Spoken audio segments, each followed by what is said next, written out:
एक बार सबको good evening, नमस्कार, सत श्री अकाल एंड अस्सलाम वालेकुम। Thank you so much everyone for joining this informative call, जो आप सभी लोगों के लिए एक बहुत इंपॉर्टेंट टूल बन सकती है।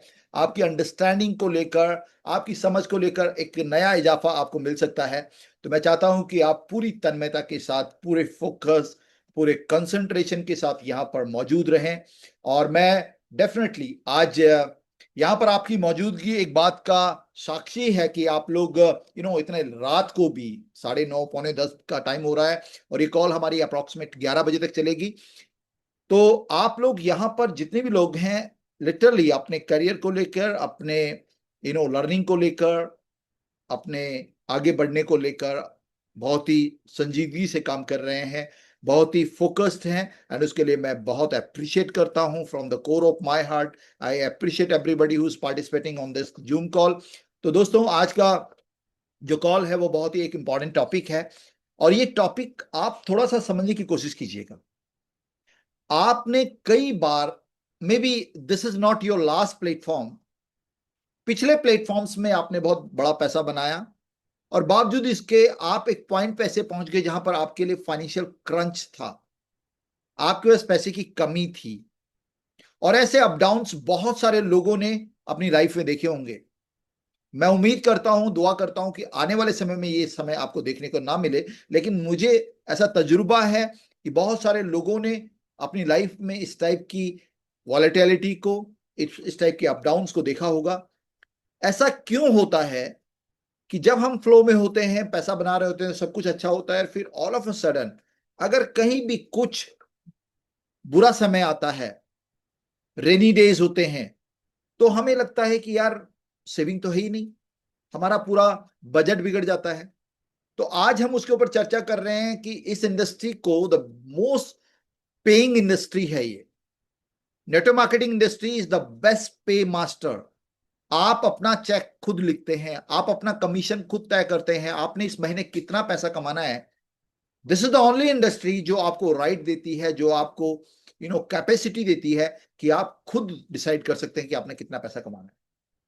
इतने खूबसूरत मैकेनिज्म के बावजूद भी इस इंडस्ट्री के एसोसिएट्स का, नेटवर्कर्स का जो सामाजिक रुतबा है, जो रसूख है सामाजिक, वो हमेशा उसके आगे एक पर्सन चिन्ह लगा रहता है। लोग बड़ी शंका की निगाह से देखते हैं एक नेटवर्कर को।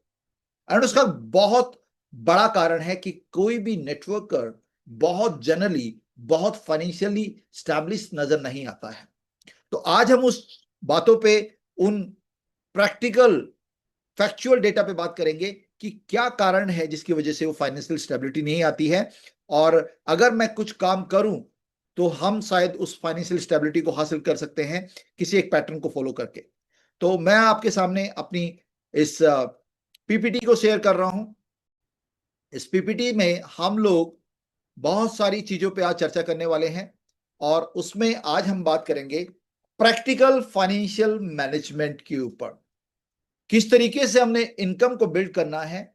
इनकम को बिल्ड करना कई बार ना मे बी आपकी कैपेसिटी, आपके टैलेंट, आपकी क्षमता, आपके एफर्ट्स, आप मेहनत से भी ज्यादा आपको पैसा मिल जाता है, लेकिन ऐसे में वो पैसा टिकता नहीं है। तो how to build income, control income and the create the final wealth. उस मनी से पहले इनकम कैसे बनानी है, उस पैसे को कंट्रोल कैसे करना है, और पैसे को कंट्रोल करने के बाद वेल्थ कैसे क्रिएट करनी है। समझिएगा, आज सेशन बहुत क्रिस्पी होने वाला है, तो इंटरेक्टिव कम रहेगा। पर मैं आपको बता दूं, वेल्थ का, वेल्दी होना और अमीर होने में, रिच होने में और वेल्दी होने में बहुत बड़ा फर्क है। वो बहुत रिच आदमी है भाई, ऐसा आपने सुना होगा, वो बहुत वेल्दी है। अब दोनों में बहुत ही एक फर्क है। जो जो आम आदमी, उनको, उसके आम आदमी के लिए एक बहुत अमीर आदमी, बहुत वेल्दी आदमी एक समान है। लेकिन वेल्थ का मतलब होता है, वेल्दी का मतलब होता है कि जो लाइफस्टाइल वो आज जी रहा है। ध्यान से सुनिएगा। एक अमीर आदमी जिसका महीने का खर्चा 5 लाख रुपए है, बहुत अमीर है, 5 लाख रुपए है उसका खर्चा महीने का, और एक दूसरा आदमी जिसका खर्चा 5 लाख रुपए है, दोनों एक जगह में रहते हैं, एक जैसे स्टेटस, एक जैसे पोस्ट एरिया में रहते हैं। एक आदमी को रिच आदमी बोला जा रहा है, एक आदमी को वेल्दी आदमी बोला जा रहा है। ऊपरी तौर पे, सरसरी तौर पे कोई बड़ा डिफरेंस नजर नहीं आता है, लेकिन जो अमीर आदमी है और जो वेल्दी आदमी है उसमें डिफरेंस क्या होता है। वेल्दी आदमी इस बात से कैलकुलेट करता है अपने लाइफस्टाइल में जिसमें वो जी रहा है, उसको वो कितने समय तक कंटिन्यू कर सकता है अगर उसके रिसोर्सेज आज बंद हो जाए। अगर किसी अमीर आदमी को आप बोलेंगे कि सर, जो आपकी फैक्ट्री है, जो आपके इंटरेस्ट का पैसा आता है, जो आपका रेंट का पैसा आता है, अगर ये एकदम से बंद हो जाए, जो आपका पैसा, जो एक्टिव इनकम आपकी बंद हो जाए, तो भी इस लाइफस्टाइल को आप कैसे, कितने समय तक चला पाएंगे। तो जितना ड्यूरेशन बड़ा होता है, वो व्यक्ति उतना ही कैपेबल होता है, उतना ही वेल्दी माना जाता है। कि इवन मेरे जो एक्टिव सोर्सेज है बंद हो जाएं, उसके बावजूद भी मेरे खान पान रहन सहन में कोई तब्दीली ना हो, उतना ही रहे जितना पहले था, वो सुनिश्चित करता है आपके वेल्दी होने को। तो दोस्तों, आज हम लोग जो है कुछ फैक्ट को अंडरस्टैंड करेंगे, कुछ फैक्चुअल डेटा पे बात करेंगे। पहला फैक्चुअल डेटा जो है वो दुनिया के अंदर, आप चाहे किसी बड़े से बड़े अमीर आदमी को ले लें और किसी गरीब से गरीब आदमी को ले लें, ऊपर वाले ने सबको एक आशीर्वाद, ब्लेसिंग दी है कि every single individual on this planet earth is having 24 घंटे का टाइम। सबके पास बराबर टाइम है, लेकिन टाइम बराबर होने के बावजूद भी लिमिटेड टाइम है। आप एक सेकंड भी फालतू समय आपके पास नहीं है। अगर 24 घंटे में 24 घंटे ही हैं, एक सेकंड भी फालतू नहीं है, तो टाइम जो है सबके पास लिमिटेड है। दूसरा, कोई भी व्यक्ति आपको ऐसा नहीं मिलेगा जिसके पास रिसोर्सिस की उपलब्धता इस लेवल पे है कि उसका वो आंकलन ही नहीं कर सकता। रिसोर्सिस हमेशा लिमिटेड हैं। रिसोर्सिस का मतलब पैसा, रिसोर्सेज का मतलब मैकेनिज्म, रिसोर्सेज का मतलब सिस्टम, रिसोर्सेज का मतलब एडमिनिस्ट्रेटिव पावर, मसल्स, ये सारी चीजें, ये रिसोर्सेज लिमिटेड है। एक्सट्रीम किसी के पास नहीं है। इवन बड़े बड़े उद्योगपतियों को भी अपनी यू नो नई यूनिट्स को लगाने के लिए लोन लेना पड़ता है, जबकि उनकी नेट वैल्यू आप देखेंगे वो बिलियंस में होती है। बावजूद इसके वो लोन लेते हैं, बिकॉज कहीं ना कहीं उनके जो रिसोर्सेस होते हैं वो यूटिलाइज्ड हो रहे होते हैं, वो लगे होते हैं अपने काम पे। उसके बाद अपॉर्चुनिटीज आर लिमिटेड, मौके लिमिटेड होते हैं। आपके पास लिमिटेड मौके हैं। क्यों? ऐसा नहीं है कि मौके लिमिटेड हो, लेकिन आपके लिए, मेरे लिए लिमिटेड मौके हैं। डिपेंड करता है आपकी क्वालिफिकेशंस, आप किस पैरामीटर्स पे खरे उतरते हैं, उसके अकॉर्डिंग आपके पास लिमिटेड मौके होते हैं। आपका एरिया ऑफ एक्सपर्टीज, आपका किस फील्ड के आप एक्सपर्ट हैं, उसमें डिपेंड करता है कि आपके पास मौके कितने होंगे। तो अपॉर्चुनिटीज कम है। दूसरा, कोस्ट इज राइजिंग। अब जितना आप डिले कर रहे हैं, रिसोर्सेज की और अपॉर्चुनिटीज की कीमत में इजाफा हो रहा है, कीमतें बढ़ रही हैं। एंड उसके बाद एक फाइनल है कि आपके पास लेक ऑफ सिस्टम है, आप क्वालिफाइड हैं, आपके पास आइडिया है, आपके पास में भी पैसा है, लेकिन उसको सबको इंप्लीमेंट करने के लिए जो सिस्टम एट प्लेस होना चाहिए, वो जनरली मिसिंग होता है। तो ये सबसे बड़ा चैलेंज है सभी के पास। किसी एक पॉइंट पे आपको लगता है, जब आपका काम बहुत अच्छा चल रहा है होता है, तो आपको लगता है कि यार 24 घंटे क्यों, 27 घंटे होते तो मजा आता, मैं दो तीन मीटिंग्स और कर पाता। रिसोर्सेज की कमी, कई बार आपके पास फ्लाइट की टिकट्स नहीं होती हैं, कई बार आपके पास जो जो कार आपको चाहिए ट्रैवलिंग के लिए वो नहीं होती, आप अपनी पुरानी कार से काम कर रहे होते हैं। तो इस टाइप से ये सब रिस्ट्रिक्शंस रहती हैं, हर धंधे में होती हैं। हर धंधे में टाइम को लेकर, रिसोर्सेज को लेकर, अपॉर्चुनिटीज को लेकर, कोस्ट को लेकर, सिस्टम को लेकर हमेशा चैलेंज होता है। अब हम बात करते हैं नेटवर्क मार्केटिंग को लेकर। दोस्तों, आप अचंभित होंगे कि जिस प्रोफेशन के अंदर, जिस व्यवसाय के अंदर आप फॉर्चुनेटली आ चुके हैं, इसके अंदर आप अगर आप देखेंगे तो इसमें टाइम का लिमिटेशंस नहीं है। इसमें टाइम का कंपाउंडिंग होता है। It is time is compounded. Time is compounding का मतलब, आप अगर 2 घंटे काम करते हैं, पार्ट टाइम व्यक्ति हैं, और आपने 100 लोगों का टीम बना दिया, तो हर आदमी के 2 घंटे आपके लिए काउंट हो रहे हैं, और 100 × 2 200 घंटे का काम आपके लिए होना सुनिश्चित होता है। Network marketing is having the power of time compounding. इसके अंदर टाइम का कंपाउंडिंग का पावर है। तो जैसे जहां हम पीछे बोल रहे थे टाइम का लिमिटेशन है, 24 से 25वां घंटा आपके पास नहीं है, वहां पर इधर अगर आपके पास 2000 लोगों की टीम है और एक एक घंटा सभी लोग काम कर रहे हैं, तो उस टाइम का वैल्यूएशन 1 घंटा पर व्यक्ति आपको अगर मिलता है, तो 2000 घंटे सृष्टि के उस टाइम इज लिमिटेड, उस नियम को आपने ब्रेक कर दिया। और जब ये नियम ब्रेक होता है तो आपके रिसोर्सेज मल्टीप्लाइड होते हैं। एक व्यक्ति से आप 8 घंटे की इनकम के पॉइंट ऑफ व्यू से जब आप देखेंगे, तो आप पाएंगे कि 8000 घंटे अगर आपके लिए काम हो रहा है, तो आपकी इनकम उतने ही गुना मल्टीप्लाई कर जाती है। कहां 8 घंटे और कहां 800 घंटे। तो उस परसेंटेज पे, उस सिनेरियो में, उस रेशियो में आपकी इनकम में इजाफा होता है, आपके रिसोर्सेज बढ़ जाते हैं। एंड यही कारण है कि यहां पर जितने लोग हैं, उन्होंने अनुभव किया होगा कि जब वो इस प्लेटफॉर्म के ऊपर आए, उनकी इनकम पिछले कई सालों की इनकम से बड़ा इजाफा उनकी लाइफ के अंदर उनको नजर आया। उनकी लाइफस्टाइल के तौर पे, उनकी इनकम के तौर पे, उनके गैजेट्स के तौर पे, उनकी कार में जो तब्दीली आई, उनके मोबाइल्स जो बदले, वो सारी चीजें, रिसोर्सेज में बड़ी तब्दीली होती है नेटवर्क मार्केटिंग के अंदर। उसके बाद अपॉर्चुनिटीज आपको बहुत ज्यादा एक्सप्लोर्ड होती हैं, बहुत सारी अपॉर्चुनिटीज आपको मिलती हैं नेटवर्क मार्केटिंग के अंदर। कॉस्ट भी रिड्यूस हो जाती है। आप देखते होंगे हमारी नेटवर्क मार्केटिंग में कंट्रीब्यूटरी जिस तरीके से एक बड़ा इवेंट होता है, हम एक 5 स्टार होटल के अंदर मीटिंग करते हैं और हर आदमी 2000 3000 वहां पे करता है। अगर आप किसी बड़ी ऑर्गेनाइजेशन में देखेंगे, तो वो इस कॉस्ट को सिंगल हैंडेडली बियर करते हैं, खुद वहन करते हैं इस टाइप की कॉस्ट का।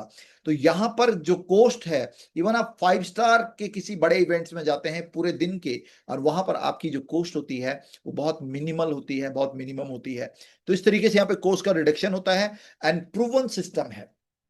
मैं हमेशा बोलता हूं कि आपकी एकेडमिक क्वालिफिकेशन, आपका सामाजिक प्रतिष्ठा, मे बी आपका टैलेंट, ये सब चीजें मायने नहीं रखता। आप कहां से आ रहे हैं, ये मायने नहीं रखता। अगर आप इस सिस्टम का हिस्सा बन जाते हैं, तो सिस्टम अपने अकॉर्डिंग काम करता है।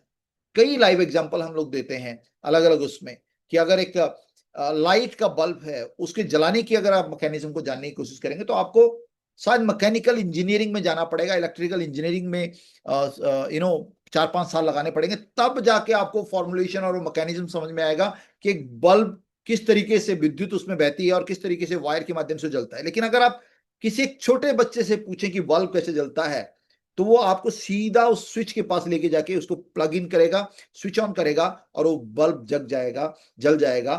तो इस तरीके से वो सिस्टम है, उसमें हम उस प्रोसेस में नहीं जाते हैं। तो यहां पर नेटवर्क मार्केटिंग का एक ऐसा सिस्टम होता है मेरे दोस्त, जहां पर आप अगर सीखने के लिए तैयार हैं और सिस्टम को अडॉप्ट करने के लिए तैयार हैं, तो बहुत आसानी से आप इस सिस्टम के अंदर अपने सपनों को साकार कर सकते हैं, बहुत बड़ी इनकम बना सकते हैं, बहुत बड़ा पैसा बना सकते हैं। और चूंकि मैं फाइनेंस के ऊपर ही बात करने वाला हूं, तो इसलिए मैं आपको पहले यह साबित कर रहा हूं कि नेटवर्क मार्केटिंग का जो कॉन्सेप्ट है, जो प्लेटफॉर्म है, वो अपने आप में काबिल प्लेटफॉर्म है, जहां पर आप कम एफर्ट्स में भी बड़ी इनकम हासिल कर सकते हैं, क्योंकि सिस्टम एट प्लेस होता है, सिस्टम काम कर रहा होता है। और जिस तरीके से हाइड्रोलिक जैक से आप चाहे कम ताकतवर व्यक्ति भी हैं, आप कार का टायर बदल सकते हैं, बिकॉज हाइड्रोलिक जैक एक सिस्टम है। आप यू नो एक रिमोट का बटन दबाकर अपने कमरे का टेम्परेचर सेट कर सकते हैं, क्योंकि एसी एक सिस्टम है। आप 4 घंटे का सफर 1 घंटे में तय कर सकते हैं, क्योंकि आप एक सिस्टम को अडॉप्ट करते हैं जिसका नाम कार है। आप अपनी आवाज को एक शहर से 10 शहर दूर, 7 समुंदर दूर पहुंचा सकते हैं, क्योंकि टेलीकम्युनिकेशन एक सिस्टम है। तो सिस्टम जो है आपकी पावर को एक्सपोनेंशियली बड़ा बना देता है। लेकिन इतनी बड़प्पन करने वाली बातें करने के बावजूद भी Why do many networker earn income but still struggle with the financial stability?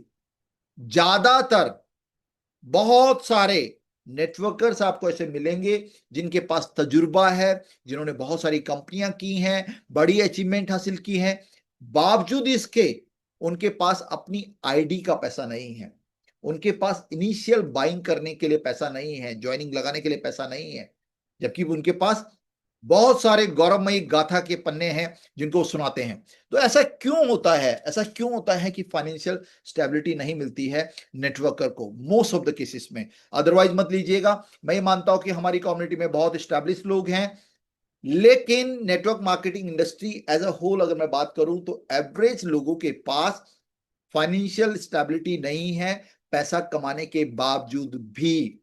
अगर 2 महीने पे आउट नहीं आए तो उनको फिर उधार लेने की नौबत आ जाती है। ऐसा क्यों? तो उसके कारणों पे हम लोग बात करेंगे। तो दोस्तों यहां पर जो रीजन है इस फाइनेंशियल इनस्टेबिलिटी के, वो रीजन है सबसे पहले नेटवर्क मार्केटिंग में मोटिवेशन मिलता है। मोटिवेशन मिलता है आपको अलग अलग सेमिनार्स में, अलग अलग इवेंट्स के अंदर। एक टिपिकल नेटवर्क मार्केटिंग कंपनीज की बात कर रहा हूं, वहां पर मोटिवेशन मिलता है, मोटिवेट किया जाता है कि आप ये कर सकते हैं, अपने आपके सपनों को उजागर किया जाता है, आपकी स्किल्स में भी इजाफा होता है, आपके कम्युनिकेशन स्किल्स अच्छे होते हैं, आपके यू नो आपकी पर्सनैलिटी में तब्दीली आती है। बहुत अच्छी बात है, बहुत अच्छी बात है कि आपका मोटिवेशन हाई है और आपके पास स्किल्स हैं, आप कम्युनिकेशन स्किल्स आपके अच्छे हैं, ऑब्जेक्शन हैंडलिंग अच्छी है, प्रेजेंटेशन स्किल्स अच्छी है, पब्लिक स्पीकिंग आप करते हैं। उसके बाद आपको कार भी अचीव हो सकती है, कार भी मिल गया, आपका लाइफस्टाइल भी बदल सकता है। लेकिन ये सारी चीजें आपने देखी होंगी कि एक व्यक्ति है, नेटवर्क मार्केटर्स है, क्या बोलता है स्टेज पे, उसके पास एक लग्जरियस कार है, उसके पास लाइफस्टाइल है, सब कुछ है, ऊपरी तौर पे जब आता है तो सबको अच्छा लगता है। लेकिन एक चीज जो हमारी इंडस्ट्री में मिसिंग है, और वो चीज है जो मैं यहां पर लाल अक्षरों में आपको दे रहा हूं, that is no financial management skill. हमारे किसी भी बड़े से बड़े स्पीकर्स, बड़े से बड़े नेटवर्कर से जब हम बात करते हैं उनके फाइनेंस के बारे में, तो वो 10 लाख रुपए का पे आउट उसको आ रहा है, लेकिन 2 महीने का रिजर्व उसके पास नहीं है। ये फाइनेंशियल मैनेजमेंट हमारी इंडस्ट्री के अंदर मोस्ट ऑफ द केसेस में हमने मिसिंग पाया है। हमारे जो लीडर्स हैं उनके पास फाइनेंस का नॉलेज बहुत कम देखने को मिला, और ऐसे में जब हम बात करते हैं कि वो कमाते हैं, वो मोटिवेटेड है, उनकी पर्सनालिटी अच्छी है, उनकी अच्छी गाड़ी है, लेकिन बावजूद इसके उनके पास फाइनेंस को मैनेज करने का सलीका नहीं है। उनके पास जो इनकम आ रही है उसको कैसे हैंडल करना है, वो कहीं ना कहीं मिसिंग। तो आज हमने कोशिश की है कि हम इस उस पर चर्चा करेंगे। तो यहां पे दोस्तों अगर मैं बात करूं तो एक रियलिटी चेक अगर हम देखते हैं तो होता क्या है, इनकम आई और इनकम चली गई, और फिर उसके बाद बाबा जी का टुल्लू जिसे बोलते हैं ना, नो वेल्थ क्रिएटेड, कुछ नहीं हुआ। पहले क्या होता था, पहले जो हमारा नेटवर्कर भाई था, और इससे आप में से बहुत सारे लोग यहाँ पर हैं, करीब करीब 250 लोग इधर हैं, तो आप लोग रिलेट कर पाएंगे। पहले मैं 50,000 रुपये कमाता था, तो ठीक था, मेरे पास एक छोटी सी गाड़ी थी, और मैं फैमिली के साथ एक हफ्ते में, महीने में एक बार आउटिंग करता था, और बहुत ही एक छोटे से फ्लैट में रहता था। आज मेरा इनकम 3 लाख रुपए हो गया। अभी क्या हुआ कि मेरा गाड़ी लंबा हो गया, मेरा जो मेरा रेंटेड अपार्टमेंट था उसको मैंने बड़ा कर लिया। मैं अब हफ्ते में एक बार ही आउटिंग कर रहा हूँ फैमिली के साथ। तो कहने का मतलब ये है कि पहले जब आप 50,000 रुपए कमाते थे तब भी आप नहीं पैसा बचा पा रहे थे, अब भी अब आप 3 लाख रुपए कमा रहे तब भी आपके पास पैसा नहीं बच रहा है। क्यों? क्योंकि आपके एक्सपेंडिचर्स बढ़ गए हैं। तो इनकम आई, इनकम गई, वेल्थ क्रिएट नहीं हुई, और ये 99.99% जो है, फॉर्चुनेटली 0.01% जो नेटवर्कर हैं वो थोड़ी समझदारी से काम लेते हैं, लेकिन मैक्सिमम लोगों में देखता हूं कि वो वेल्थ क्रिएट नहीं कर पाते हैं। तो आज मेरा जो ऑब्जेक्टिव है इस प्रोग्राम को कंडक्ट करने का, जो उद्देश्य है, जो लक्ष्य है, वो ये है कि आपको how to manage irregular income, क्योंकि आप जिस धंधे के अंदर हैं आपको उसकी नब्ज को समझना पड़ेगा। ये धंधा ऐसा नहीं है, एक आदमी जो है वो 30,000 रुपए का वेतन हासिल करता है किसी प्राइवेट जॉब में, और उसका 30,000 रुपए एक तारीख को क्रेडिट होता है, उसको पता है दूध वाले को कितना देना है, सब्जी वाले का कितना है, राशन वाले का कितना है, रूम का रेंट कितना है, बच्चे का फीस कितना है, एंड उसको पता है कि ये पैसा आएगा और इस तरीके से बाइफर्केशन होगा। लेकिन हमारे साथ क्या होता है नेटवर्क मार्केटिंग में, कभी आपकी इनकम 30,000 आएगी, अगले महीने 50,000 आएगी, अगले महीने 40,000 आएगी, अगले महीने 1 लाख आएगी, उसके बाद फिर 60,000 रुपए आएगी। तो इस टाइप से हमारी इनकम जो है वॉलेटाइल रहती है। तो ये यहां पर हम क्या करेंगे कि जो इरेगुलर इनकम हमारी है, कभी आप ये नहीं बोल सकते मैं 1 लाख रुपए महीना कमा रहा हूं, कभी वो 2 लाख होगा, एवरेज आप निकालेंगे तो पता चलेगा आप 1 लाख रुपए महीना कमा रहे हैं। लेकिन इस इरेगुलर, इस वॉलेटाइल इनकम को कैसे हम मैनेज करें, इसके ऊपर हम लोग चर्चा करने वाले हैं। दूसरा, सिंपल मनी मैग्नेट मैनेजमेंट के फॉर्मूले को हम एक सीखेंगे, किस तरीके से मनी को मैनेज कर सकते हैं। एंड बहुत सारे लोग यहाँ पे तजुर्बेकार हैं, बहुत सारे लोगों ने यहाँ पर ऐसे हैं जिन्होंने बड़ी कंपनियों में काम किया है। हो सकता है आप में से बहुत सारे लोग ऑलरेडी इन फॉर्मूलेज को यूज कर रहे हों, इन फॉर्मूलाज को यूज कर रहे हों, तो आप का ये रिवीजन हो जाएगा। और जो लोग पहली बार देख रहे हैं तो प्लीज इसको हार्टली लीजिएगा। इसको प्रैक्टिकल सेविंग सिस्टम के ऊपर हम लोग बात करने वाले हैं, हम स्मार्ट री इन्वेस्टमेंट स्ट्रेटेजी पे बात करने वाले हैं, हम फाइनेंशियल डिसिप्लिन की हैबिट्स के ऊपर बात करने वाले हैं। एंड यहां पर अगर हम बात करें, जब ये सारी चीजों के ऊपर हम बात करेंगे तो एक चीज नजर आती है कि बिगेस्ट मिस्टेक जो है, बड़ा मिस्टेक जो है, जो नेटवर्क मार्केटर्स करते हैं, वो ये है कि when income increase people increase expenses. जैसे ही इनकम बढ़ती है उनके खर्चे को बढ़ा देते हैं। और अगर आपकी इनकम बढ़ रही है और आपके खर्चे की बजाय, मतलब आपकी सेविंग की बजाय और आपके खर्चे बढ़ रहे हैं, तो आप जहां थे वहीं थे। पहले आप 10 रुपए कमाते थे, 10 रुपए का खर्चा होता है, अब आप 100 रुपए कमाते हैं, 100 रुपए का खर्चा होता है, फिर आप 10,000 कमाते हैं, 10,000 का खर्चा होता है, 1 लाख कमाते हैं, 1 लाख का खर्चा होता है। तो फायदा क्या है, वहां पर आप जहां पर पहले थे वहीं के वहीं आप नजर आएंगे। जिस दिन 1 लाख रुपए आना बंद हो जाएगा, आप एग्जैक्टली उसी पोजीशन पे होंगे जहां पर आप 10 रुपए वाली पोजीशन पे थे, यानी जहां पे शुरुआत में थे। तो इनकम इंक्रीज, लोग एक्सपेंसेस को इंक्रीज करना शुरू कर देते हैं। और यहाँ पे जो सबसे बड़ा फाइनेंशियल डिसिप्लिन को, जो जो फाइनेंस को लेके जो ट्रूथ है वो ये है कि फाइनेंशियल डिसिप्लिन क्रिएट वेल्थ। अगर हम बात करें, इनकम से वेल्थ नहीं बनती है, क्योंकि जितनी इनकम आपकी है अगर उतना एक्सपेंडिचर है तो आप वेल्थ क्रिएट नहीं कर पाएंगे। फाइनेंशियल डिसिप्लिन से वेल्थ बनती है। अभी फाइनेंशियल डिसिप्लिन क्या है, इस पे हम लोग चर्चा करेंगे। तो दोस्तों, फाइनेंशियल ग्रोथ में 5 स्टेजेस होती हैं, 5 स्तर पे आप से होके आप निकलते हैं। पहला स्टेज है सर्वाइवल वाला, जो बातें मैं कर रहा हूं। और एक आदमी यहां पर ऐसा है जिसको अभी यार ये समझ में नहीं आता कि भाई मेरे तो महीने का किराया नहीं जा पा रहा है, मेरी बाइक की किस्त नहीं जा रही है, और बच्चों की फीस जो है पेंडिंग है। दैट इज द स्टेज जहां पे सर्वाइवल वाला स्टेज है। This is the first stage, जहां पे नेटवर्क आता है, उसको कुछ कर्जा है, कुछ लाइबिलिटीज हैं, कुछ इंस्टॉलमेंट पेंडिंग है। दिस इज सर्वाइवल वाला, कि पैसा आ जाए तो मैं बस जिंदा रहने वाला स्थिति। आ रहा है जा रहा है, आ रहा है जा रहा है, वो एक पॉइंट तक सही भी है। दूसरा आता है स्टेबिलिटी, जहां पर आपके कर्जे थोड़े उतर गए, बाइक और कार की जो इंस्टॉलमेंट्स है वो रेगुलर हो गई, बच्चों की फीस टाइम पे जा रही है, घर में राशन पानी का कोई लोचा अभी नहीं है। That is called stability. अब आप ये मत समझिएगा कि आप जो हैं बहुत बेहतरीन पोजीशन में हैं, बिकॉज इस कॉल पे कुछ लोग ऐसे भी हैं जो 20-30 लाख रुपए महीना कमा रहे हैं। तो उनके लिए शायद इस बात को अंडरस्टैंड करना शायद थोड़ा सा अभी उनको लगता होगा ये इम्प्रैक्टिकल है। लेकिन एक आदमी जो सर्वाइवल वाली कंडीशन पे है, उसको हम 20 लाख रुपए की बात कर रहे हैं, तो उसके लिए वो बात भी परियों की कहानी लगती है। तो पहली स्टेज होती है जहां पर जितना आता है उतना कैसे ना कैसे मैनेज होता है, सर्वाइवल होता है, थोड़ा बहुत उधार उधार लेके। दूसरी स्थिति होती है जहां पे थोड़ी स्टेबिलिटी आ रहा है, मैनेज हो रहा है, प्रॉपर मैनेज हो रहा है, जिसको हम बोलते हैं ब्रेक इवन। ब्रेक इवन का मतलब जितना आ रहा है उतना ऐसा लग रहा है जैसे 1 लाख का खर्चा और 1 ही लाख रुपए आ रहा है।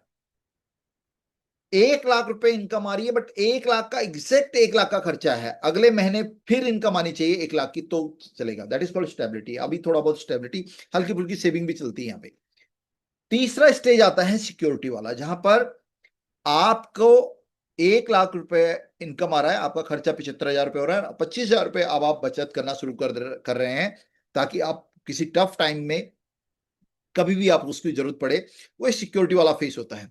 उसके बाद आता है फ्रीडम वाला फेस।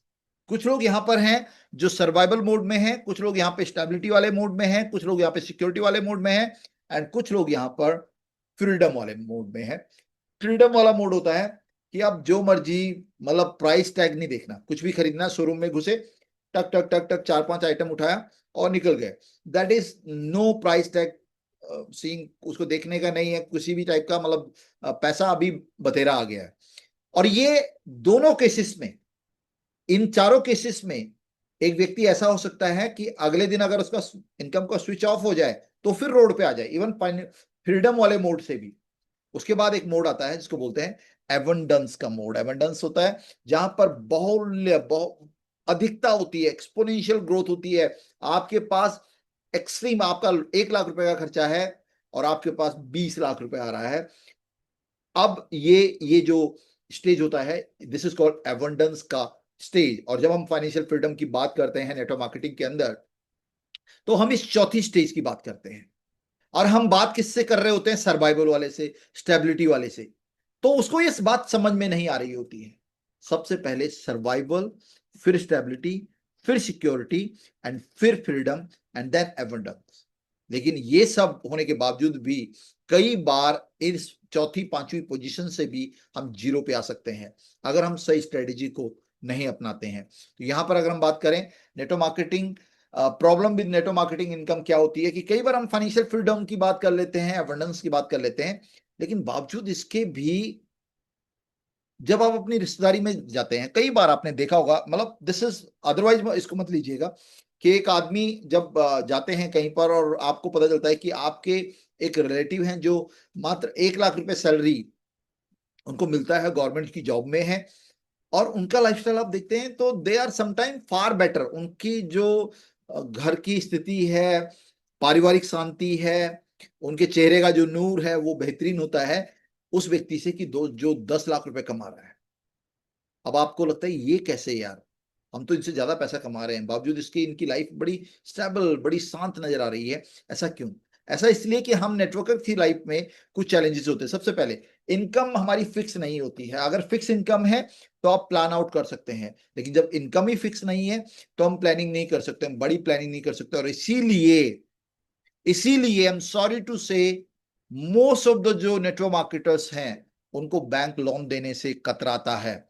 और मोस्ट ऑफ द जितने नेटवर्क मार्केटर्स हैं उनके ज्यादातर लोगों के आप देखेंगे उनके सिविल स्कोर में कुछ ना कुछ चैलेंज आपको मिलेगा। तो ये इसीलिए होता है कि इनकम की मतलब इनकम फिक्स नहीं है। दूसरा, किसी महीने बहुत ज्यादा इनकम आएगा, इतना इनकम कि जितना आपका रिश्तेदार पूरे साल में कमाता है उतना शायद आप एक महीने में कमा जाए, और फिर अगले 2 महीने बिल्कुल इनकम नहीं आए, ऐसी भी पॉसिबिलिटी बनती है। हालांकि जिस प्लेटफॉर्म पे हम लोग हैं यहाँ पर इस टाइप की पॉसिबिलिटी नहीं बनती है, लेकिन इन जनरल में एक सिनेरियो की बात कर रहा हूं।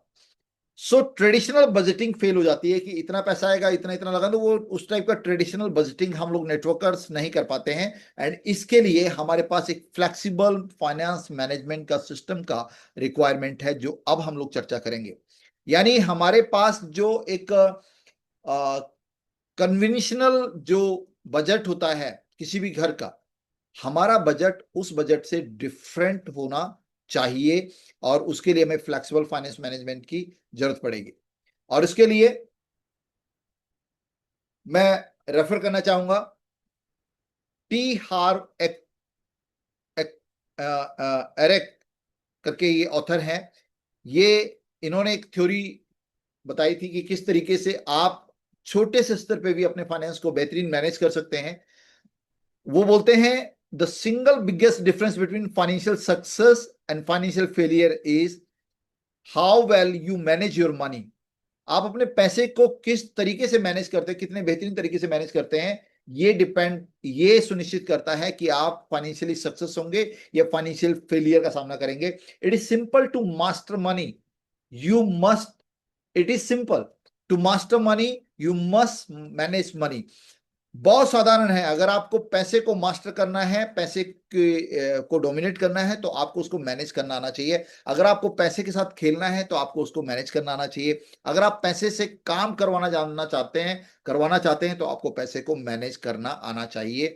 ये बोलते हैं हार्व एकर।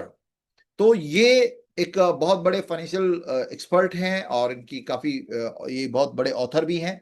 इनका एक फॉर्मूला है जिसे बोलते हैं 5 जार वाला formula, the 5 jar formula. 5 jar formula क्या बोलता है कि आपने जो भी आपका इनकम आया, इट्स नॉट अबाउट कि जब ₹1,00,000 आएगा तब मैं ऐसा करूंगा। ये बोलते हैं कि जितना भी इनकम आपका आ रहा है उसका बाइफर्केशन आप ऐसा कर सकते हैं। जितना भी इनकम आपका आ रहा है उसको आप इस तरीके से 5 जार बनाइए। ये भी वर्चुअल है, जार लेने की जरूरत नहीं है, लेकिन उनका सीधा सीधा जो समझाने का तरीका, उनका कहने का मतलब है कि जो भी इनकम मेरे पास है उसको मैं 5 जार लेकर एक अलग अलग हिस्सों में उसको डाल दूं, और ये आपको एक बेटर फाइनेंशियल मैनेजमेंट की तरफ लेके जाएंगे। और जब आप ये करते हैं, हो सकता है कि आज आपकी इनकम बहुत सुफिशिएंट ना हो, लेकिन जब आप ये करते हैं तो आप एक हैबिट्स में जाते हैं। अमाउंट छोटा या बड़ा हो सकता है, लेकिन जब आप हैबिट्स में जाएंगे तो ये हैबिट्स आपको लेटर इन द लाइफ आपको एक बड़े बेहतरीन फाइनेंशियल मैनेजर के तौर पे स्टैब्लिश करेगी।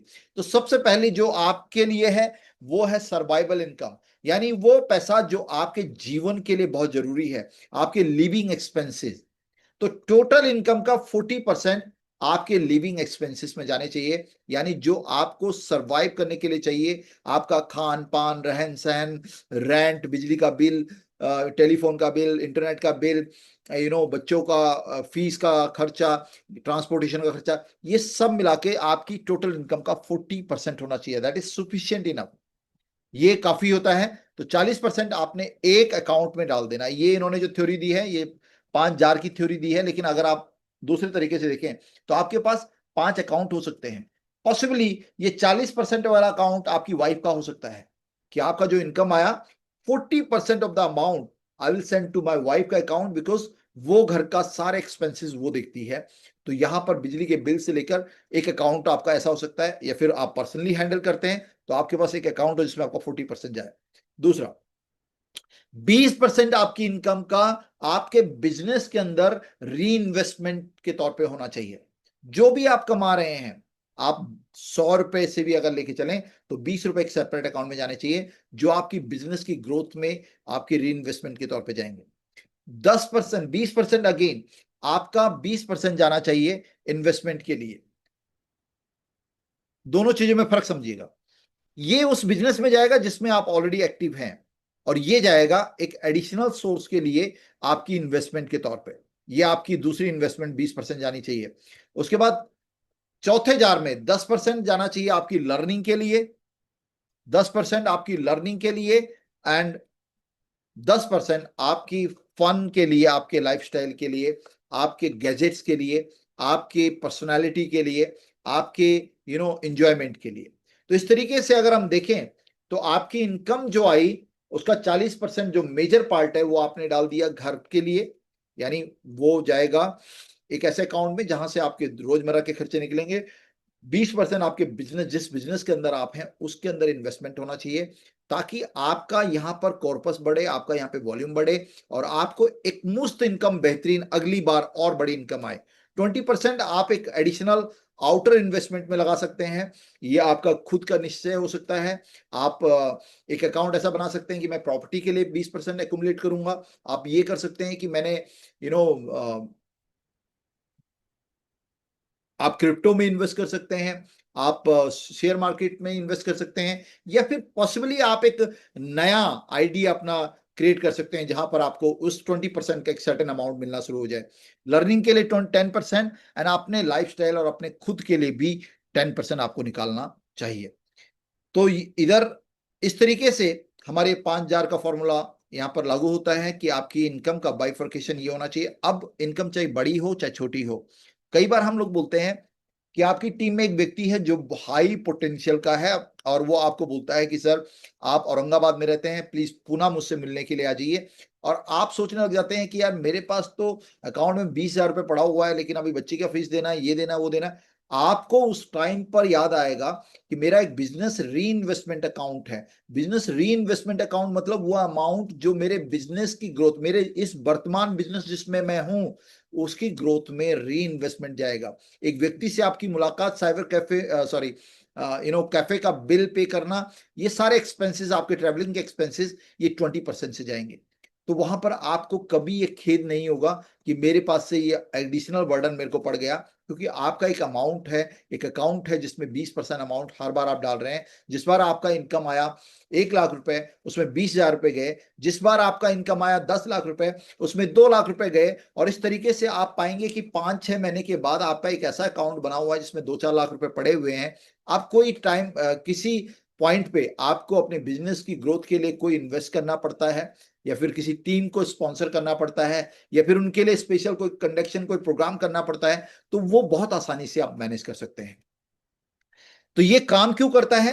क्योंकि जब आप ऐसा करते हैं तो आप कुछ अलग से बिल्डअप कर रहे होते हैं। क्या बिल्डअप कर रहे होते हैं? मान लीजिए आपने 20% अपने बिजनेस में री इन्वेस्टमेंट करने के लिए लगाया, तो आपके पास एक अकाउंट है। देखिए, पैसे के साथ आपकी भावनाएं कनेक्टेड होती हैं।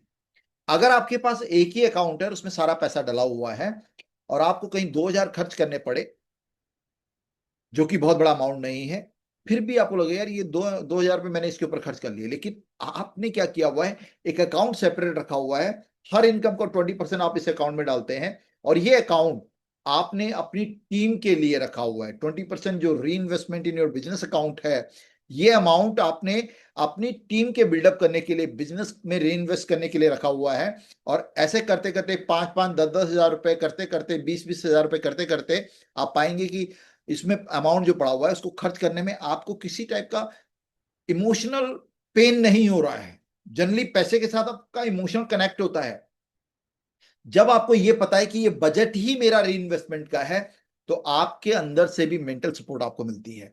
और चूंकि आप ये सारा काम बखूबी निभा रहे होते हैं, बहुत अच्छे से निभा रहे होते हैं, आपकी एक इन्वेस्टमेंट भी हो रही होती है, आपके घर वाले भी खुश होते हैं क्योंकि सर्टेन परसेंटेज अमाउंट आप उनको दे रहे हैं। आपको एक ब्लेजर लेना है किसी इवेंट के लिए, आप देखते हैं कि मेरा जो जो मेरा ये 10% फन एंड लाइफस्टाइल वाले अमाउंट में आप चेक करते हैं, तो आपको पता चलता है 1 लाख रुपए पड़ा हुआ है। आप बिंदास शॉपिंग करते हैं, बिंदास शॉपिंग करते हैं। ये एक दिन का अमाउंट नहीं है, मे बी 6 महीने तक आपको जरूरत नहीं पड़ी। आप दुबई गए हुए हैं, अब आपके अकाउंट में, आप जो ये 10% वाला अकाउंट है, इसमें आपके पास 1-2 लाख रुपए, जो भी मे बी कोई भी एक अमाउंट पड़ा हुआ है। अब आप जब वहां पर जाएंगे तो आप इंजॉय करने में हिचकिचाहट नहीं करेंगे, आप दिरम में वहां पे स्पेंड करेंगे। आपके पास किसी टाइप का कोई इस टाइप का मेंटल प्रेशर नहीं होगा कि बहुत ज्यादा खर्चा हो गया। क्यों? क्योंकि ये तो सब्जेक्टेड ही, इस जार का पैसा आपके इन्वेस्टमेंट, आपके लाइफस्टाइल के लिए था। तो इस तरीके से कई बार जैसे हम बोलते हैं कि एक इवेंट हो रहा है जी गोवा के अंदर, मैनेजमेंट का इवेंट है, या दुबई के अंदर है, या बैंकॉक के अंदर है, और आपको आना है, तो आप कैलकुलेट करना शुरू करते हैं, यार पैसा खर्च हो जाएगा, इतने की टिकट है, इतना रहना होना, ये सारी चीजें। लेकिन आप चेक करेंगे अपना लर्निंग वाला अकाउंट, पता चल रहा है कि 3 महीने से आपने वहां पर 20-20 हजार रुपए, 10-10 हजार रुपए करके उसमें 30-40 हजार रुपए हो चुके हैं। तो आप उस अकाउंट को यूज करते हैं, और आपको कभी भी मेंटल प्रेशर नहीं फील होता है कि मैंने खर्चा किया है।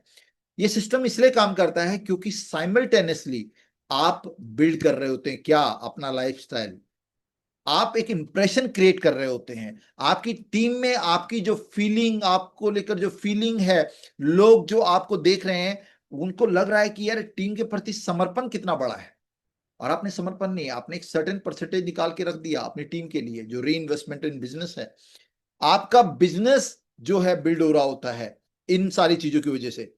अभी तक आप अपनी टीम में, मैं यकीन के साथ बोल सकता हूं, यहां पे बहुत सारे लोग हैं जो अपनी टीमों पे एक पैसा भी खर्च नहीं करते हैं।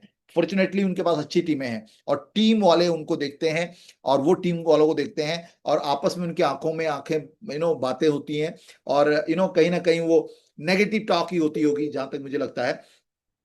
तो जब आपके पास एक सर्टेन अमाउंट है एक अकाउंट में जो आपकी टीम के लिए है, आपने बिजनेस में री इन्वेस्ट करने के लिए डाला हुआ है, तो ये अमाउंट आपको इंस्पायर्ड करता है थोड़े खुले हाथों से टीम पे खर्च करने के लिए, क्योंकि आपने अपनी फैमिली का पेट आप नहीं काट रहे हैं, उनका हिस्सा आप नहीं ले रहे हैं, आपने 40% अपनी फैमिली को दे दिया। इट मीन्स आपका किचन सिक्योर हो गया है, और इस तरीके से जो अमाउंट है वो आप जो आपके उस वाले, ऐसा भी नहीं है कि आपने उसको फ्री फंड में बांटना है, लेकिन आपके पास एक अलग कॉन्फिडेंस आपके पास होगा जब आपके पास आपके अकाउंट में, टीम के खाते में, टीम के नाम के पैसे होंगे।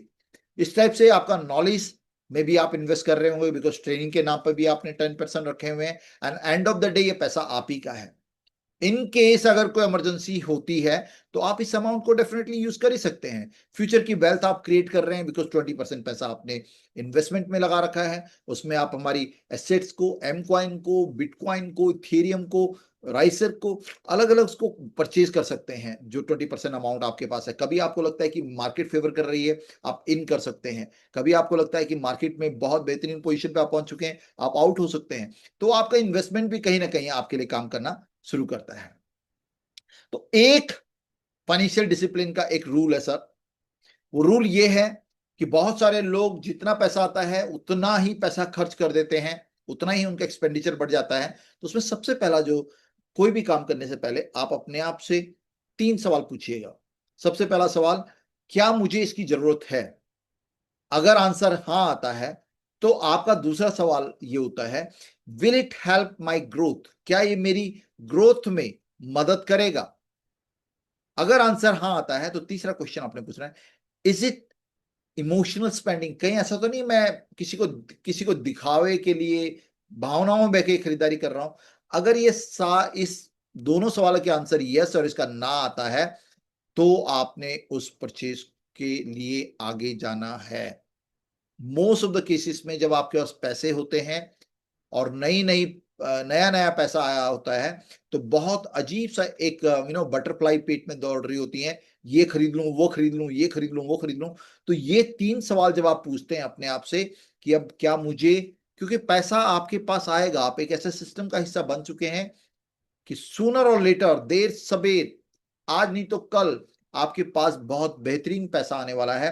एंड तब आपके अंदर जो, पेट के अंदर जो तितलियां दौड़ेंगी कि अब पैसा आ गया, अब करूं क्या, इसका खर्च करने के लिए उत्साहित होंगे। तो 3 सवाल अपने आप से पूछ रहे हैं, क्या इसकी जरूरत है? क्या ये मेरी ग्रोथ में पार्टिसिपेट करने वाला है, हेल्प करने वाला है? एंड कहीं ऐसा तो नहीं मैं भावनाओं में बहकर ये खरीदारी कर रहा हूं? तो यहां पर अगर इन सवालों के सही जवाब आपको मिलते हैं, तब आपने आगे बढ़ना है, और उसमें भी फिर आपने एक नियम और लगाना है, और वो नियम है 24 घंटे का नियम। आपने अपने उस परचेजिंग को, आप एक मोबाइल फोन खरीदना चाहते हैं, ऑलरेडी आपके पास फोन है, अब 16 प्रो चल रहा है, 17 प्रो आप बाय करने की इच्छा रखते हैं, तो आप 24 घंटे के लिए इसको डिले कीजिए। Never make instant purchase, wait 24 hour before buying anything expensive. 90% unnecessary purchases disappear. अगर उसकी जरूरत नहीं होगी तो 90% केसेस हैं कि आपका 24 घंटे के बाद आपका मूड चेंज हो चुका होगा। तो कोई भी एक्सपेंसिव परचेजेस आपने करनी है तो उसके लिए 24 घंटे का टाइम अपने आप को दीजिए। इंपल्सिव परचेजिंग मत कीजिए। 24 घंटे के बाद अगर वास्तविकता में उस परचेजिंग की रिक्वायरमेंट आपको नहीं होगी तो वो दिमाग से आपके आउट हो जाएगी, आपका डिसीजन बिल्कुल बदल चुका होगा। तो इस तरीके से बहुत सारा पैसा आप बचा सकते हैं फालतू खर्चे में। कई बार हम लोग क्या करते हैं, अननेसेसरी चीजों को परचेज कर लेते हैं, एंड फिर घर में आके बोलते हैं यार ये तो क्यों खरीद लिया मैंने, वो घर पे कभी इस कोने में पड़ा है, कभी उस कोने में पड़ा है, एंड फाइनली आपको रिग्रेट होता है। एक इमरजेंसी फंड का रूल आपने बनाना है सर। जितने भी लोग यहां पर हैं इसको थोड़ा सा समझ के लीजिएगा, थोड़ा सा फोकस कीजिएगा कि हर एक आदमी के पास अपना इमरजेंसी फंड होना चाहिए। अगले 6 महीने तक आपके जो लिविंग एक्सपेंसेस हैं वो आपके पास सेव्ड होने चाहिए।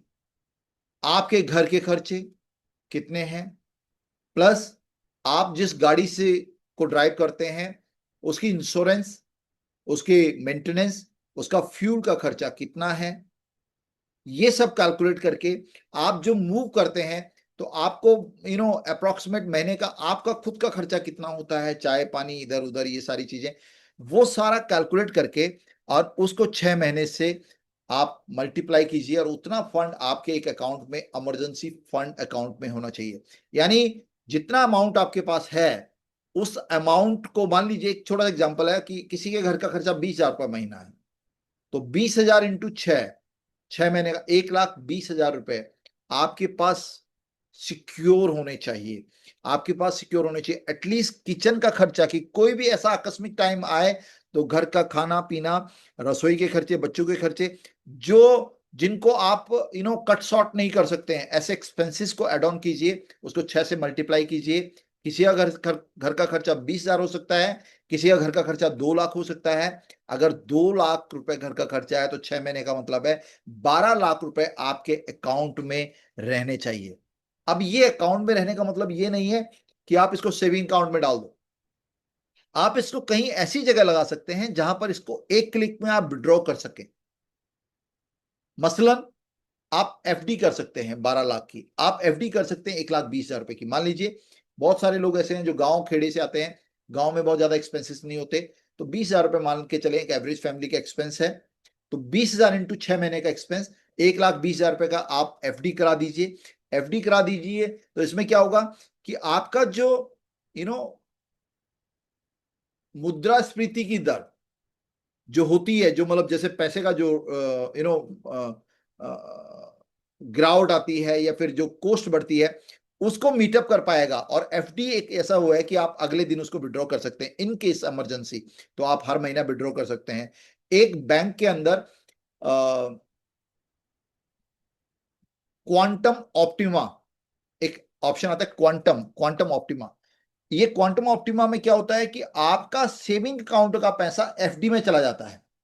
अगर आप उसको 3 दिन तक आपके बैंक अकाउंट में पैसा पड़ा हुआ है तो वो 3 दिन के बाद चौथे दिन सेविंग अकाउंट में चला जाता है, सेविंग अकाउंट से निकल के एफडी में चला जाता है। और अगले एक हफ्ते अगर आपने उसको यूज नहीं किया तो एक हफ्ते का एफडी के हिसाब से उसका इंटरेस्ट मिलता है। तो आप ऐसा कर सकते हैं कि आप अपने एक सर्टेन अमाउंट को अगले 6 महीने का जो आपका एक्सपेंडिचर हो सकता है उसको आप सिक्योर कर सकते हैं किसी एक ऐसे सेविंग अकाउंट में जहां पर वो क्वांटम ऑप्टिमा फैसिलिटी हो, जहां पर आपका जो सेविंग अकाउंट से वो एफडी में चला जाए और जब मर्जी आप उसको वापस निकाल सकें। तो इस टाइप से अगर आप चाहें तो ये करना बहुत जरूरी है। और अगर ऐसा होता है तो आपको एक ईज ऑफ माइंड होता है, मतलब अगर कुछ ना कुछ कभी आपका टीम बहुत अच्छा काम नहीं कर रहा है, आपका इनकम आना बंद हो गया, तो एटलीस्ट आपके पास 6 महीने का ब्रीथिंग पीरियड है। और इस पीरियड में आपकी फैमिली के एक्सपेंसेस, उनको किसी टाइप का कॉम्प्रोमाइज करने की जरूरत नहीं पड़ेगी। और जब फैमिली सुरक्षित होती है तो आप एक नए जोश के साथ मार्केट में जाते हैं और अगेन वापस बाउंस बैक कर सकते हैं। तो इमरजेंसी फंड जरूर आपको बनाना चाहिए। री इन्वेस्टमेंट का स्ट्रेटेजी एक स्मार्ट री इन्वेस्टमेंट का स्ट्रेटेजी है। और वो क्या है कि जो टॉप लीडर्स हैं वो अपनी इनकम को अपने बिजनेस के अंदर इन्वेस्ट करते हैं और उसका 20 to 30% करते हैं। जो मैंने आपको पहले बताया कि आपको री इन्वेस्टमेंट करना है 20 to 30%। किस चीज में? ट्रेनिंग के अंदर, इवेंट्स के अंदर, टूल्स के अंदर। अब टूल्स में कई बार आप बोलते हैं टूल्स क्या है सर? टूल्स आपका मैकबुक आपका टूल्स हो सकता है, आपके पास अच्छे गैजेट्स हैं, आपके पास अच्छा मोबाइल है, वो आपका टूल हो सकता है, आपके पास अच्छी कार है, वो आपका टूल हो सकती है। तो ये सब इसकी बजटिंग आपकी हो सकती है। मार्केटिंग के लिए भी ये अमाउंट काम में आपके आएगा। अब बिजनेस ग्रोथ का क्या नियम है? बिजनेस ग्रोथ का ये नियम है कि आपका बिजनेस विल स्लो डाउन अगर आप उसमें री इन्वेस्टमेंट नहीं करेंगे। आप एक छोटी सी दुकान का उदाहरण लेके चलते हैं। तो एक आदमी जब दुकान की शुरुआत करता है तो 1 लाख से शुरू करता है। वो जो कमाता है केवल उतना पैसा जो उसकी सर्वाइवल के लिए, ट्रेडिशनल दुकानदार जो लोग यहाँ पर हैं, ट्रेडिशनल बिजनेसमैन जो लोग यहाँ पर हैं, वो इससे बहुत रिलेट कर पाएंगे कि उसने शुरुआत में स्टॉक भरा 10 लाख का, इस महीने उसकी इनकम हुई 1 लाख रुपए। तो उसने क्या किया, 50,000 रुपए जो एक्सपेंसेस उसके थे वो निकाले और बाकी 50,000 रुपए का माल फिर डाल दिया। और ऐसे करते करते पता चल रहा है साल भर में उसने 20 लाख रुपए का स्टॉक अपने पास रखा हुआ, यानी उसने अपने पैसे को दुगना कर दिया। तो यहां पर भी बिजनेस ग्रोथ में ये नियम लागू होता है कि आपको री इन्वेस्टमेंट करना पड़ेगा अपने बिजनेस में अगर बड़ी ग्रोथ चाहिए, अदरवाइज आपका बिजनेस स्लो डाउन होता चला जाएगा। एक पॉइंट पर अगर आपने ऐसा किया तो पता चलता है कि आपकी जो आपका जो मंथली बोनस आ रहा है आपके खुद के अमाउंट पे, वो भी एक हैप्पी अमाउंट हो सकता है, एक बड़ा अमाउंट हो सकता है। तो ये तीन इनकम स्ट्रीम का फॉर्मूला है सर। सबसे पहले एक लीडर को नेटवर्क मार्केटिंग से इनकम बनाने में पूरी तरीके से पुरजोर कोशिश करनी चाहिए। तो recruit more people, that is your active income. एक ऐसी इनकम जहां पर आप पैसे के लिए काम कर रहे हैं, आप सुबह निकल रहे हैं, प्लान दिखा रहे हैं, सुबह निकल रहे हैं, प्लान दिखा रहे हैं, फॉलो अप कर रहे हैं, क्लोजिंग कर रहे हैं, उनकी आईडी लगा रहे हैं। तो ये सब चीजें आपके नेटवर्क के तौर पे आपकी इनकम बनती है, जो आपकी नेटवर्क इनकम आती है। दूसरी इनकम है आपकी स्किल्स की वजह से। अगर आपके पास कोई ऐसी स्किल है जो जिसकी वजह से, जैसे बहुत सारे प्रोफेशनल हमारे यहाँ पर ऐसे हैं जो अपनी स्किल की वजह से पैरेलली बहुत काम कर रहे हैं, तो उससे भी आप अपने नेटवर्क के अंदर अपनी इनकम बना सकते हैं। एंड तीसरी इनकम है इन्वेस्टमेंट इनकम, जहां पर आपका पैसा आपके लिए काम करता है। और ये इनकम जो भी आपकी आ रही है, चाहे वो नेटवर्क से इनकम आ रही है, चाहे स्किल से इनकम आ रही है, चाहे इन्वेस्टमेंट से इनकम आ रही है, वो 5 जार का फॉर्मूला याद रखिएगा। 40% अपनी वाइफ के अकाउंट में डाल दीजिए, दैट इज लाइक योर घर के एक्सपेंसेस और डेली के recurring expenses. Small consistent invest create wealth. बड़ी इन्वेस्टमेंट अगर हम 5,000 रुपए भी छोटा छोटा इन्वेस्टमेंट अगर करते चले जाएं, तो हर बार ये कंपाउंड होता चला जाएगा। हर बार अगर कंपाउंड होता चला जाएगा तो 10 साल में एक बड़ा मासिव कॉर्पस तैयार हो सकता है। लेकिन हम लोग क्या बोलते हैं, 5,000 रुपए, कोई भी व्यक्ति यहां पर जितने लोग हैं, हर एक आदमी 5-10 हजार रुपए बहुत आसानी से स्पेयर कर सकता है, इन्वेस्ट कर सकता है। लेकिन हमें लगता है 5,000 से क्या होगा। नो माय डियर फ्रेंड, 5,000 का अगर कभी मौका मिला तो आपको कंपाउंडिंग के रिजल्ट बताएंगे, तो वो कंपाउंडिंग के रिजल्ट एग्जैक्टली वैसे हैं जैसे वो यू नो जो पासा खेलने वाले जो होते हैं, उसमें 64 घर होते हैं, तो उसमें एक दाना चावल का, एक गेहूं का, किसी राजा के सामने किसी बड़े जो बुद्धिमान व्यक्ति था, उसको इनाम देने की पेशकश की गई राजा द्वारा। उसने कहा कि ये जो 64 खाने हैं ना, इसको हर एक घर के अंदर 64 घर होते हैं उसमें, तो पहले घर में एक, दूसरे में दो, तीसरे में 4 दाने करते करते 64 को भर दो। तो दिखने में सुनने में कितना आसान लगता है कि 64 घर तो हैं, लेकिन पता चलता है कि 64 घर तक आते आते वहां पर पूरे मतलब सृष्टि का अनाज सारा खत्म हो जाए, इतना बड़ा एक्सपोनेंशियल ग्रोथ मिल जाता है। तो 10 साल के अंदर अगर आपने 5,000 का मंथली इन्वेस्टमेंट किया और उसका यू नो 12-18% का भी कंपाउंडिंग आप देखेंगे, तो अच्छा खासा अमाउंट आपका 10 साल के अंदर बनता है। और 10 साल ऐसे निकल जाते हैं दोस्तों। 5 साल हमें इस प्लेटफॉर्म के ऊपर हो चुके हैं। अगर आपकी ये हैबिट्स बनती है तो आपके लिए एक एडिशनल पैसा आपके लिए काम करना शुरू कर देता है। वेल्थ का एक ट्रायंगल है, इसमें 3 पिलर्स होते हैं। सबसे पहले इनकम। आप वेल्थ तब क्रिएट कर पाएंगे, आप वेल्थ तब क्रिएट कर पाएंगे जब इस ट्रायंगल के तीनों पिलर्स के ऊपर आप काम करेंगे। आप इनकम बना रहे हैं, इनकम बना रहे हैं तो अच्छी बात है। अगर आप सेविंग नहीं कर रहे हैं तो वो इनकम आपकी सर्वाइवल में ही आपको रखेगी। सेविंग आपको सर्वाइवल से ऊपर थोड़ा स्टेबिलिटी में लेके जाएगी, लेकिन इन्वेस्टमेंट उस सेविंग को मल्टीप्लाई करेगी। तो इनकम अगर नहीं है तो सेविंग और इन्वेस्टमेंट वैसे ही नहीं हो सकता। अगर सेविंग और इन्वेस्टमेंट नहीं है, सॉरी, अगर सेविंग है और इन्वेस्टमेंट नहीं है, तो उसको जो यू नो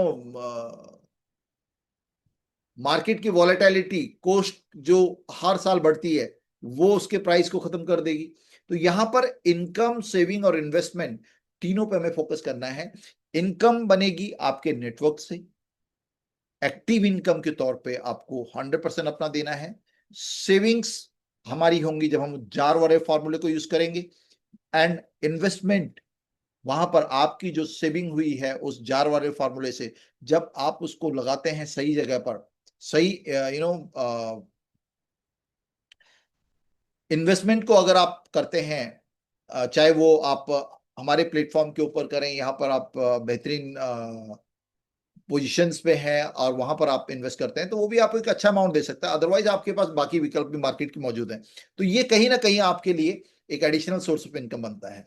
अगर एक भी पिलर मिस हुआ इसमें से, आप इनकम कर रहे हैं, सेविंग कर रहे हैं, इनकम कर रहे हैं, सेविंग कर रहे हैं, लेकिन सेविंग जब आप कर रहे हैं और आपके पास पैसा घर में रखा हुआ है, तो पता चल रहा है जो 100 रुपए की चीज थी, आपने 100 रुपए बचा तो लिए, साल के अंत में पता चल रहा है कि 100 रुपए में जो चीज आती थी अब वो 120 रुपए में होगी। तो कायदे से देखा जाए तो आपने 20 रुपए का घाटा कर लिया उसको बचत होने के बावजूद भी, क्योंकि 100 रुपए में जो चीज आज आप खरीद सकते थे, 1 साल बाद वो 110 रुपए में आ रही है, तो आपका 10 रुपए का एक्चुअल घाटा है। तो इसलिए यहां पर किसी भी एक पिलर को मिस नहीं करना है। अगर एक भी पिलर मिस हुआ तो अनस्टेबल रहेगा फाइनेंस को लेकर। तो बेटर ये है कि अगर आपको स्टेबिलिटी चाहिए तो हमें इस सारी चीजों को करना पड़ेगा। नाउ एक मेजर हैबिट्स में हमें तब्दीली करनी पड़ेगी, और वो हैबिट्स ये है कि जो रिच लोग हैं, जो अमीर लोग हैं, वो अपने पैसे को ट्रैक करते हैं कि मेरा पैसा जा कहां रहा है, और जो गरीब लोग हैं वो पैसे को इग्नोर करते हैं। वो उनके पास पैसा आ रहा है तो वो बिंदास इमोशन में आके खरीदारी करते हैं, वो 24 घंटे का वेट नहीं करते, इंपल्सिव होते हैं, और उनके पास कोई ट्रैकिंग नहीं होती। और आप इस बात का अंदाजा लगाइएगा, आप अपने टीम के साथ बैठिएगा और आप उनसे पूछेगा आपने कितना पैसा कमाया। तो कई लोग ऐसे मेरे को मिले जिन्होंने कहा कि मैंने करोड़ों रुपए कमाए, लेकिन पैसा कहाँ है या तो वो बताना नहीं चाहते, और मोस्ट ऑफ द केसेस में उनको पता ही नहीं है गया कहाँ, क्योंकि उन्होंने ट्रैकिंग की नहीं। तो बेटर ये है कि आप अपने पैसे की ट्रैकिंग करें, और इस तरीके से आप खुद के साथ एक मीटिंग करें संडे वाले दिन, और उसमें आपने क्या देखना है कि मेरी इनकम कितनी हुई इस हफ्ते की या इस महीने की, उसके बाद मेरे एक्सपेंसेस क्या हुए, कितना खर्चा हुआ, मेरी सेविंग क्या हुई, और उस सेविंग के बाद मैंने इन्वेस्टमेंट कहाँ किया। अगेन मेरी रिकमेंडेशन यहां पर प्रोबोट एक्स को लेके रहेगी कि आप यहां पर अलग अलग ऑप्शंस में इन कर सकते हैं। और अगर आपको सेविंग भी करनी है तो हमारे पास एक फ्लैक्सिबल प्रोग्राम है जहां पर आपको अप टू 5% मिलता है, एंड साथ में आप अपने अमाउंट को any moment of time after 3 months 90 days के बाद किसी मोमेंट उसको विड्रॉ कर सकते हैं। तो वो कॉर्पस आपका ऐसा हो सकता है जो आपके इमरजेंसी फंड के तौर पर भी काम कर सकता है। 10 मिनट वीकली आपने अपने आप को देने हैं और इन सारी चीजों को आपने चेक करना है। और आज की डेट में तो बहुत इजी हो गया है सर, बहुत इजी, मतलब आप चैट जीपीटी के साथ बैठ के हर बारी उसको अपने मोबाइल पे उसको देते रहिए, वो मैंने हफ्ते का आपको रिपोर्ट लाके दे देगा। आप उसको बोलिए आज मैंने इतना रुपए खर्च किया इस साइड पे, इतना रुपए खर्च किया इस पे, इतना पैसा मेरे को इससे आया, और उसको वीक के एंड में हर संडे को आप उसको बोलिए रिपोर्ट तैयार करके दीजिए, वो रिपोर्ट तैयार करके दे देगा आपके एक्सपेंसेस कितने हुए और इनकम कितनी आई। तो इस तरीके से आपको ट्रैक करना है अपना पैसा। जब आप उसको ट्रैक करेंगे तो आपको ये पता चलेगा कि लीकेजेस कहां पर हो रही हैं। 72 घंटे का नियम, व्हेन यू अर्न कमीशन, आपका जो इनकम आया 48 से 72 घंटे के अंदर आपने इन जार को फुल कर देना है। 40% एक में, 20%, 20%, 10%, 10%, इस तरीके से आपने तुरंत, पॉसिबिलिटी तुरंत, और नहीं तो 24 से 48, 48 से 72 घंटे, मैक्सिमम हायर साइड में 72 घंटे के अंदर ये पैसा उन जार में चले जाना चाहिए। अब आपको ये करना पड़ेगा सर। अब मैं यहां ये नहीं कह रहा हूं कि आपने कंजूस बन जाना है, क्योंकि आपने एक सर्टेन अमाउंट निकाल के रख दिया। अभी हो सकता है कि आप 30% खर्च कर रहे हो, लेकिन आपको उसका ट्रैकिंग नहीं है। एक सर्टेन अमाउंट अपनी टीम के लिए सेपरेट निकालिए, उसको अपनी टीम के ऊपर खर्च करने के लिए निकालिए, अपने अकाउंट में रखिए, और जरूरत पड़ने पे जब आप खर्च करेंगे तो आप प्रेशर महसूस नहीं करेंगे कि मैंने एडिशनल लगा दिया। आप एक अच्छी फीलिंग के साथ, खुशी के साथ उसको इन्वेस्ट कर पाएंगे। आप अगर खुद पैसे को मैनेज नहीं कर पा रहे हैं तो आपकी टीम भी स्ट्रगल करेगी। आपको एक फाइनेंशियल रोल मॉडल बनना पड़ेगा अपनी टीम के साथ। और आप यकीन मानिएगा, अगर आपकी टीम के अंदर ना अच्छी, समर्थ्य, वेल्दी, प्रॉस्पेरस लोग होंगे तो आपकी टीम ज्यादा खुश होगी, ज्यादा प्रोडक्टिव होगी, बजाय इसके कि आपकी टीम में जो लोग हैं वो कर्जे में डूबे हुए हैं, उनके पास पैसे की तंगी है।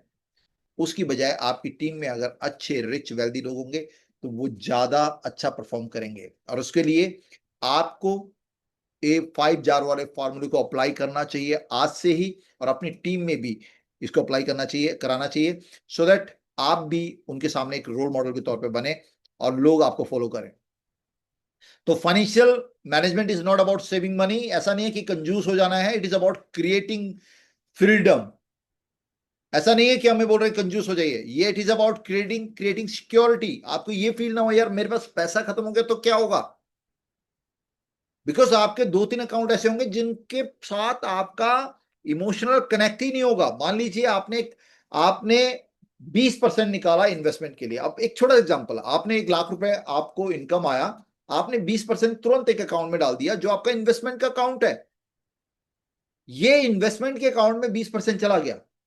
आपका दिमाग को आपने ये बोला कि 1 लाख नहीं आया, 80,000 आया, क्योंकि पिछले महीने तो 80 आया था। आपके पास इनकम जितनी आ रही है वो 20% इन्वेस्टमेंट में चला गया, आप मान के चल रहे हैं 80% ही आया। आपका पर्सनल इनकम क्या है? पर्सनल जो है दैट इज 10%, और टीम में इन्वेस्टमेंट करने के आप 20%, यानी 30%। आप लाख रुपए कमा रहे हैं, आपकी फैमिली के बाकी एक्सपेंसेस छोड़ के 30% आपके हैं। This is your money. ये आप अपनी टीम पे खर्च कीजिए, अपने ऊपर खर्च कीजिए। आपको एक फाइनेंशियल सिक्योरिटी नजर आएगी। फैमिली को कोई सरोकार नहीं है, they are happy, they are having enough money जो उनको रिक्वायरमेंट को फुलफिल कर रहा है। तो आपको एक फीलिंग ऑफ सिक्योरिटी आएगा, फीलिंग ऑफ फ्रीडम आएगा। आपकी टीम बोल रहा है सर सीसीडी में मिलना है, 5 लोग हैं, और आप सोच रहे हैं यार जाऊं नहीं जाऊं। आप कैलकुलेट कर रहे हैं एक आदमी के ऊपर 200 रुपए का खर्चा आएगा, तो 5 आदमी पे 1,000 रुपए का खर्चा आ गया।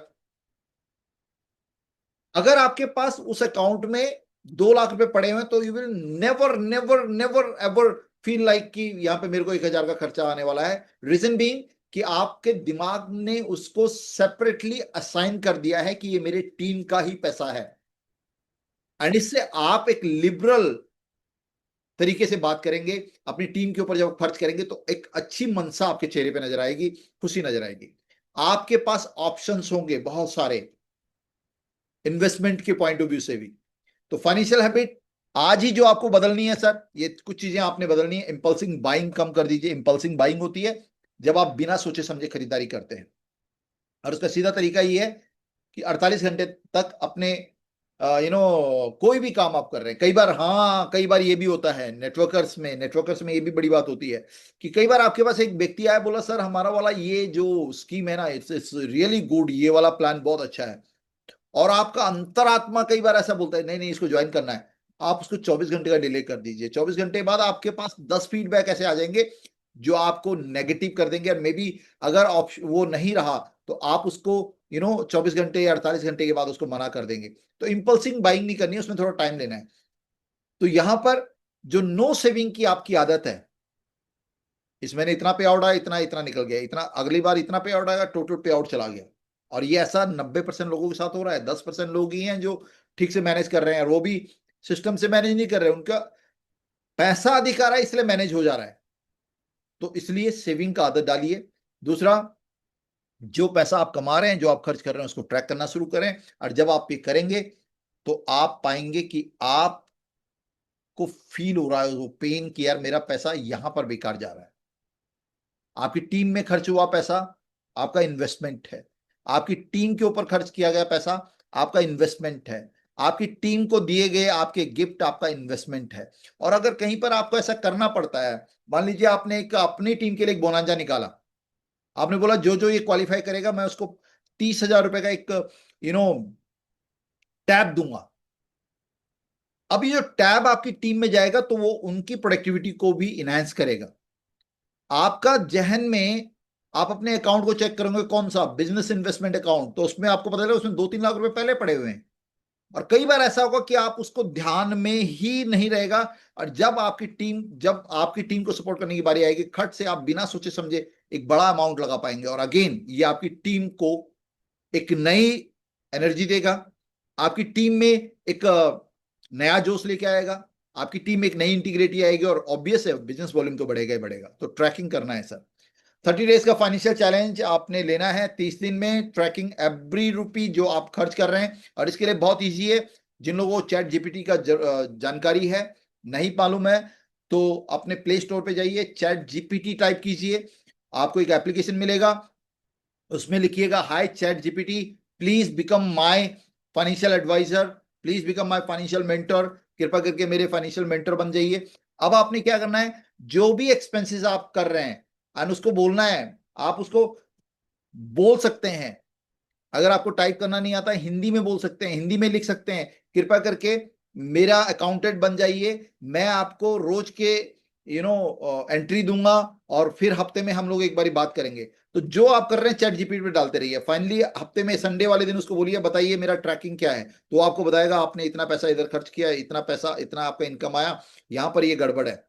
तो एग्जैक्टली एक एक पैसे को आप ट्रैक कर सकते हैं। और इसके लिए कोई खाते में डायरी में लिखने की जरूरत नहीं है। आपका मोबाइल है जो आप जो आप हमेशा कैरी करते हैं।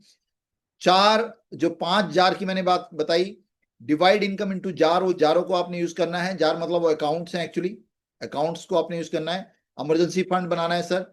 ये 3 काम आपने करने हैं, हर पैसे को ट्रैक करना है, जार 5 जार बनाने हैं और अपना इमरजेंसी फंड जरूर बनाना है।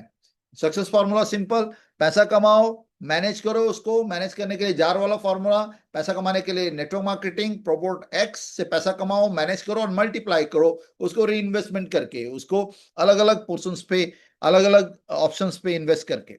तो ये है, और फिर इसी काम को रिपीट करना है, दैट्स इट। अगर आपने ये काम करना शुरू कर दिया तो इन एनी वर्स्ट कंडीशन आप फाइनेंशियली क्रंच में नहीं जाएंगे। क्यों? क्योंकि आपके पास 6 महीने का एक फंड मौजूद है। अब जरूरी नहीं है कि आज ही के दिन आपका 6 महीने का फंड हो जाएगा, अगले 6 महीने में हो जाता है। 6 महीने का फंड आपके उस पर पड़ा हुआ है। वो फंड जो 6 महीने का इमरजेंसी वाला है, उसको भी आपने क्या किया हुआ है, उस पे को भी आपने ऐसे फ्लेक्सिबल सिस्टम में डाला हुआ है, जहां पर आपको सर्टेन अमाउंट हर महीने आ रहा है। एफडी हो सकता है, रोबोटेक्स का फ्लेक्सिबल सिस्टम हो सकता है। तो यहां पर इस तरीके से आप कर सकते हैं। साथ में आपने फैमिली को फ्री कर दिया और हर इनकम को आपने 4 पार्ट में डिवाइड कर दिया। अब टीम भी खुश, आपकी इन्वेस्टमेंट भी हो रही है, फैमिली को भी टाइम पे सारी जरूरतें पूरी हो रही हैं, और आपके लिए एक वेल्थ क्रिएशन का फॉर्मुलेशन चल रहा है। तो पैसा कमाना है नेटवर्क मार्केटिंग से, मैनेज करना है 5 जार वाले फॉर्मूले से, मल्टीप्लाई करना है अलग अलग ऑप्शन जो मैंने आपको बताया, एंड केवल इसी चीज को रिपीट करना है। And after 3 months, after 4 months, आप पाएंगे कि आपके अंदर एक फाइनेंशियल स्टेबिलिटी आ चुकी है, सेम आपकी टीम के साथ। और आपकी टीम में अगर फाइनेंशियल स्टेबिलिटी होगी मेरे दोस्त, तो आपकी टीम आपको वेल्दी बनाने में कोई कोर कसर नहीं छोड़ेगी। वो भी वेल्दी बनेंगे और आप भी वेल्दी बनेंगे। तो नेटवर्क मार्केटिंग आपको अपॉर्चुनिटी देती है, लेकिन फाइनेंशियल डिसिप्लिन आपको फाइनेंशियल फ्रीडम देता है।